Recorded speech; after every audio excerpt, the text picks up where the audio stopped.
Hello students, welcome to my YouTube channel. आज हम integral prove करेंगे cos x स्क्वायर dx। इसका integration 0 to infinity limit है। इसका इंटीग्रेशन होगा हाफ पाई बाई 2 की पावर हाफ। ये वैल्यू हमें प्रूव करनी है।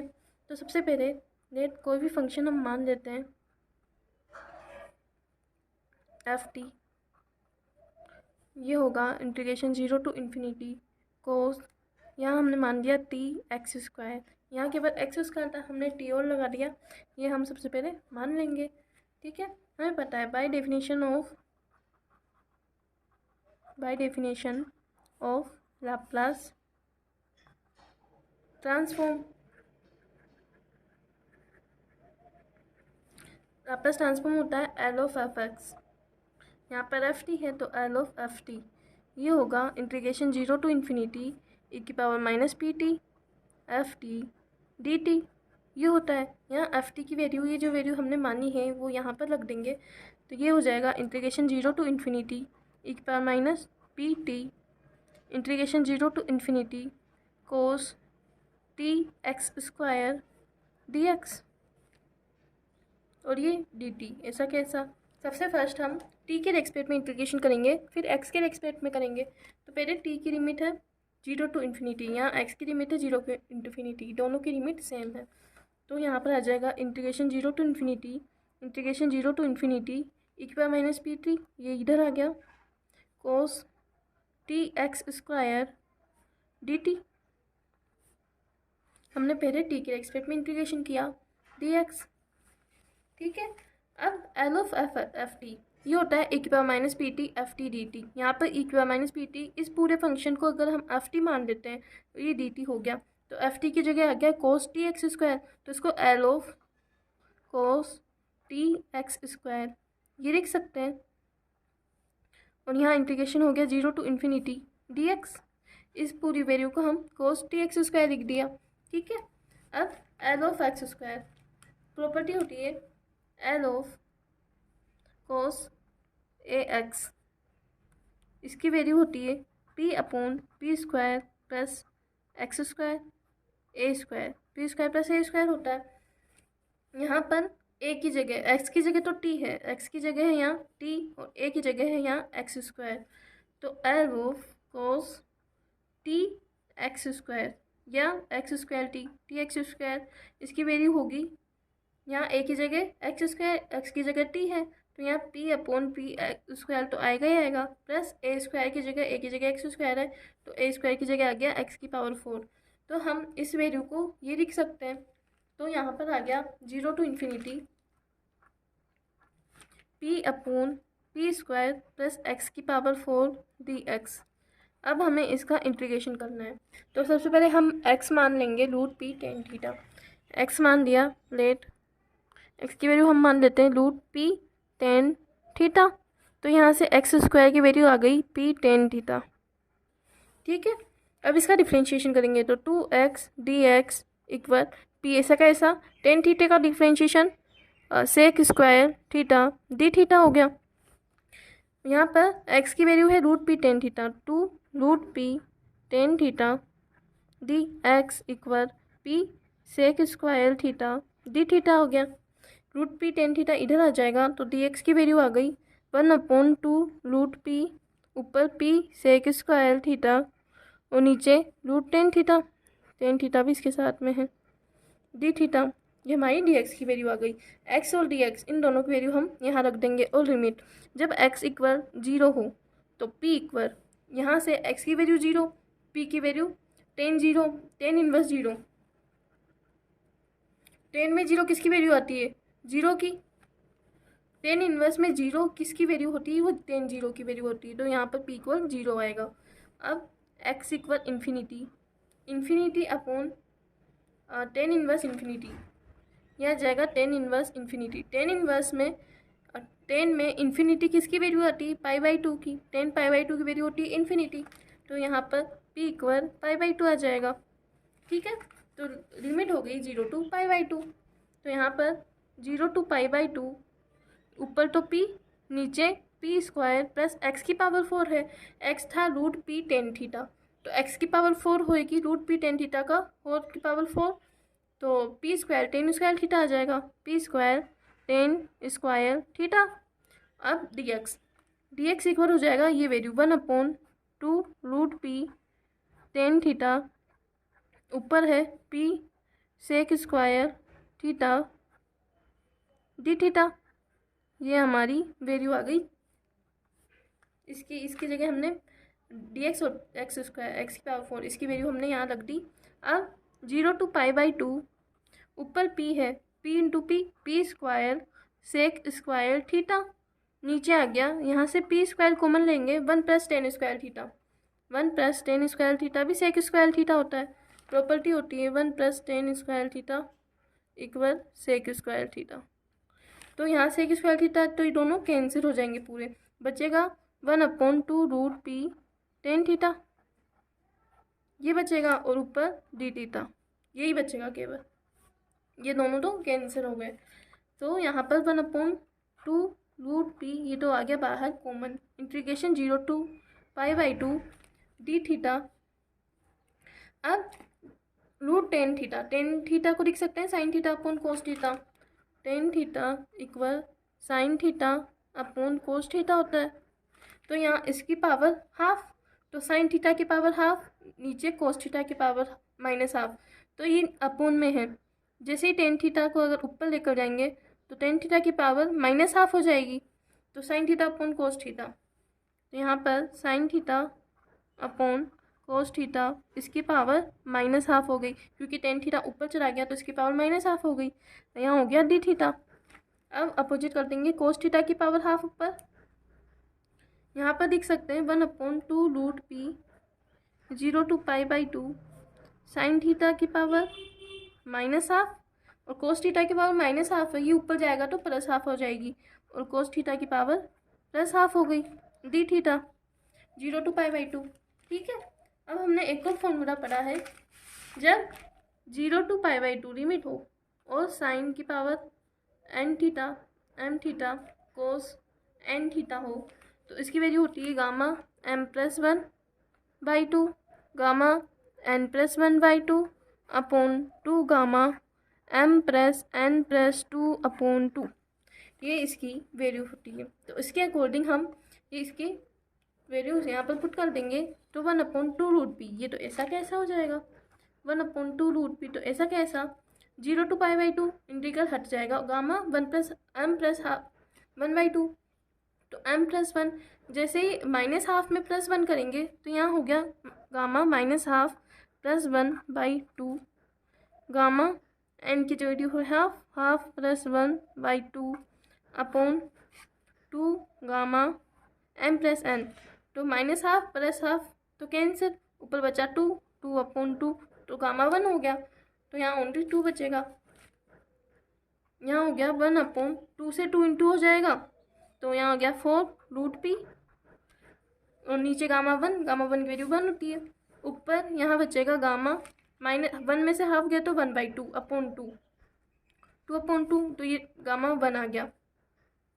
ठीक है, 1 - हाफ तो हाफ अपॉन 2, इसको लिख सकते हैं हाफ अपॉन 2, और यहाँ पर भी 1 + हाफ 3/2 गामा 3/2 अपॉन 2। ठीक है, ये भी गामा में है, ये भी गामा में है।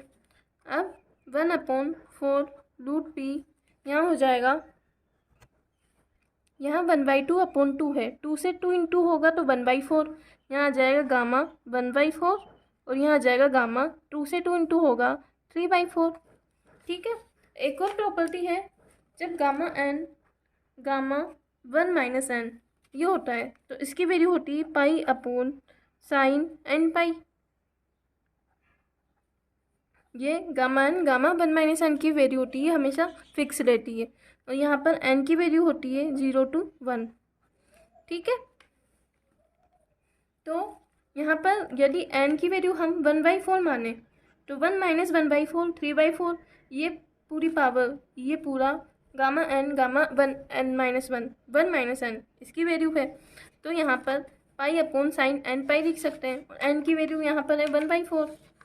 ठीक है, ये हो जाएगा 1/4 √p और पाई अपॉन साइन एन पाई। एन की वैल्यू है यहाँ पर 1/4।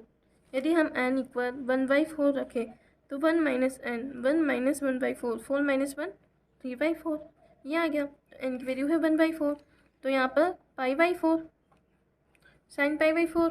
ठीक है, साइन π/4 इसकी वैल्यू होती है पाई की वैल्यू 180 अपॉन 4 साइन 45 और साइन 45 की वैल्यू होती है √2। ये √2 होती है तो इसकी वैल्यू आ जाएगी √2। तो ये तो हो गया पाई upon 2 into 2 into √p into √2 ये हम लिख सकते हैं।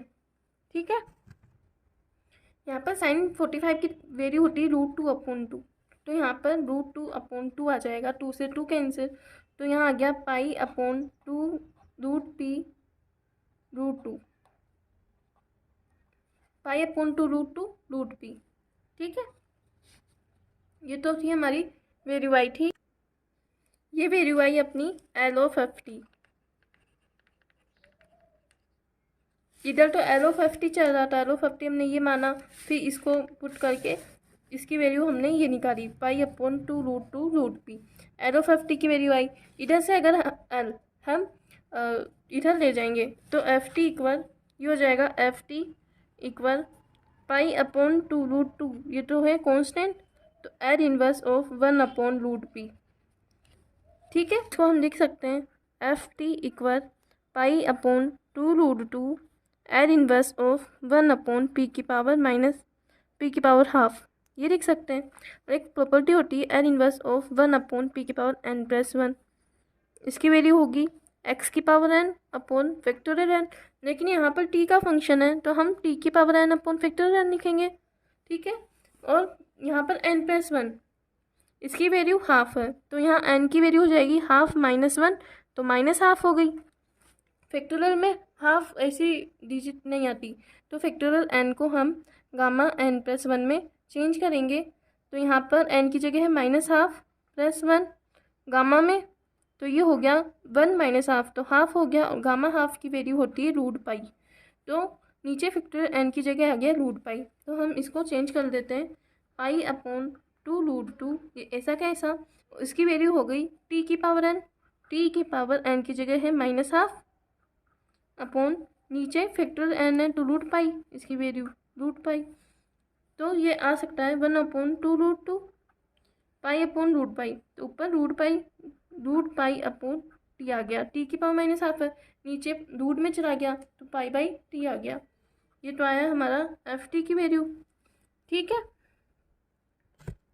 यहाँ एफ टी की वैल्यू है 0 to ∞ cos t(x²) dx ये हमने माना था तो हम यहाँ रख देंगे 0 to ∞ cos t(x² dx equal 1 upon 2 ये ऐसा का ऐसा ये सब रूट में है तो ये 1 अपॉन पाई अपॉन 2 t की पावर हाफ ऐसे लिख सकते हैं। यही हमें प्रूफ करना था।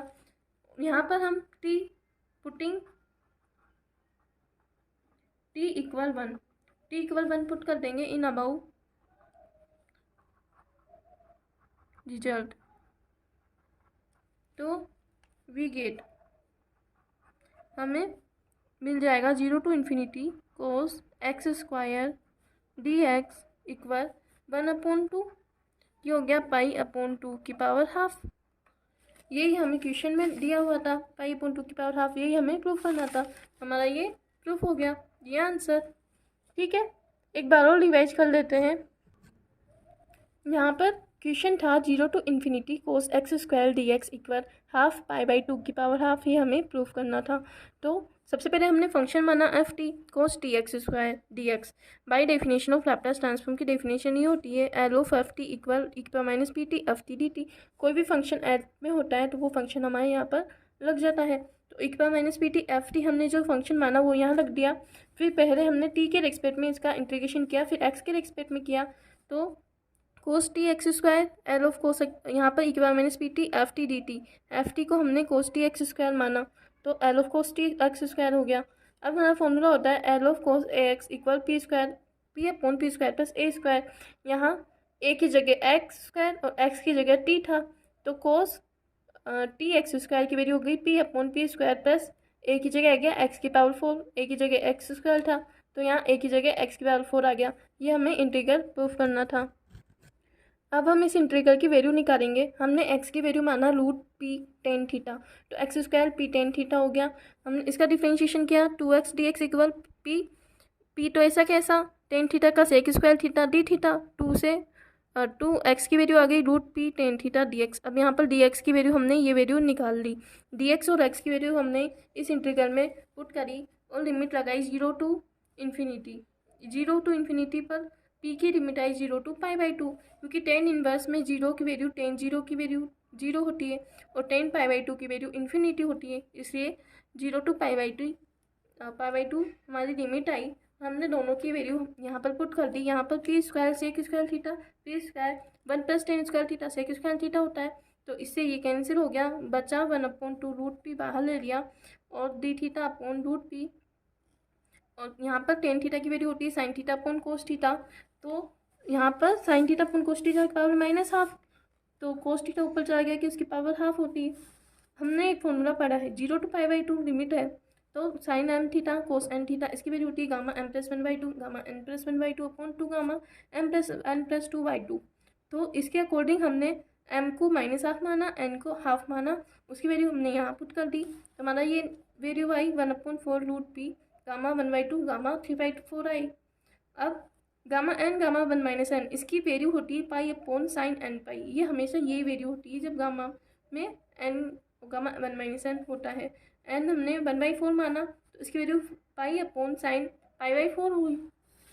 अब साइन π/4 साइन 45 की वैल्यू होती है √2/2, तो √2/2 2 से 2 cancel, pi upon 2 root p √2 ये आ गया। ठीक है, अब एफ टी ये वैल्यू थी एल ऑफ एफ टी की, एल हमने राइट साइड लेके चले गए तो पाई अपॉन 2 √2 ऐसा कैसा एल इनवर्स ऑफ 1/√p ये आ गया। अब एफ टी के बाद पाई अपॉन 2 √2 एल इनवर्स 1/p की पावर हाफ लिख सकते हैं। यहाँ पर एक फॉर्मूला होता है एल इनवर्स 1/p की पावर n+1, इसकी वैल्यू होती है एक्स की power n upon gamma n factorial n। यहाँ पर n+1 हाफ है तो n की वैल्यू हो गई -12, n की वैल्यू हमने -12 यहाँ रखी, यहाँ t का फंक्शन था तो इसलिए t की पावर n आया, t की पावर -12 अपॉन गामा n। अब फैक्टोरियल n में 1 2 3 4 ऐसे इंटीजर आते हैं, लेकिन 1/2 3/4 ऐसे इंटीजर गामा में आते हैं, तो हमने इसको गामा में चेंज किया। Factorial n equal gamma n+1, n की वैल्यू थी यहाँ पर हाफ -12 + 1 हाफ हो गया, और गामा हाफ होता है रूट पाई हमने यहाँ रख दिया, पाई से रूट पाई कैंसिल, ऊपर रूट पाई आया, नीचे t की पावर -12 नीचे लगाई तो नीचे हाफ आया, इसकी रूट हो गया। अब 1/2 बाहर, पाई अपॉन 2t इसकी वैल्यू हाफ आ गई। अब यहाँ पर t की वैल्यू अगर हमने 1 रख दी तो कोस एक्स स्क्वायर की वैल्यू आ जाएगी हाफ π/2 की पावर हाफ। ठीक है, यदि इस टाइप की किसी भी क्वेश्चन में आपको डाउट हो तो मुझसे कमेंट में पूछ सकते हो। वीडियो पसंद आए प्लीज़ वीडियो को लाइक एंड चैनल को सब्सक्राइब कर दीजिए और बेल आइकन को भी दबा देना ताकि आगे आने वाली वीडियो की नोटिफिकेशन आपको मिलती रहे। Thank you.